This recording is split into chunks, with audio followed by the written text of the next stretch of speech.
Hi all, ఈరోజు నా hair care రొటీన్లో నేను ఎలా మిక్స్ చేసుకుంటా చూపిస్తాను రండి. ఫస్ట్ నేను ఇక్కడ అనూస్ వాళ్ళది 100% న్యాచురల్ ఎన్నాని తీసుకుంటున్నా. ఇది ఆల్మోస్ట్ నేను 2 years నుంచి యూస్ చేస్తున్నా. చాలా బాగుంది రిజల్ట్స్, నేను రికమెండ్ చేస్తాను. సో ఇక్కడ 3 tablespoons ఆఫ్ ఎన్నా పౌడర్ని యాడ్ చేసుకుంటున్నా. మీ ఎయిర్ లెంత్కి తగినట్టుగా క్వాంటిటీ యాడ్ చేసుకోండి. డికాక్షన్ కోసం ఇక్కడ ½ glass వాటర్, 1.5 tablespoons టీ పౌడర్ని యాడ్ చేసుకొని బాగా బాయిల్ చేసి డికాక్షన్ రెడీ చేసుకొని కూల్ అయిన తర్వాత ఇలా స్ట్రెయిన్ చేసుకుంటూ కన్సిస్టెన్సీ ఎక్కువ థిక్ మళ్ళీ ఎక్కువ తిన్ను కూడా కాకుండా కన్సిస్టెన్సీ చూసుకొని మిక్స్ చేసుకోండి. తర్వాత నేను ఇక్కడ 1 tablespoon కర్డ్ని యాడ్ చేస్తున్నా. కర్డ్ యాడ్ చేయడం వల్ల మీకు ఏమైనా డాండ్రఫ్ ప్రాబ్లం ఉంటే, ఎయిర్ డ్రై ఫ్రీజీగా ఉంటే చాలా బాగా హెల్ప్ చేస్తుంది కర్డ్.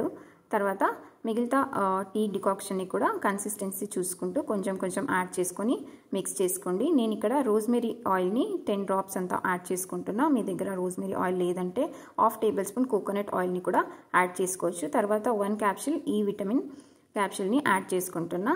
ఇలా మంచిగా లమ్స్ లేకుండా బాగా మిక్స్ చేసుకోండి. మళ్ళీ దీన్ని 3 to 4 hours or overnight రెస్టింగ్కి వదిలేసి తర్వాత కంప్లీట్ స్కాల్ప్ అండ్ ఎయిర్ లెంత్కి అప్లై చేసి డ్రై అవ్వడానికి 1 hour వదిలేసి 1 hour తర్వాత లూక్వామ్ వాటర్లో హెడ్ బాత్ చేసుకోండి. ఇలాంటి మరిన్ని వీడియోస్ కోసం please like, share and subscribe my channel. Thank you.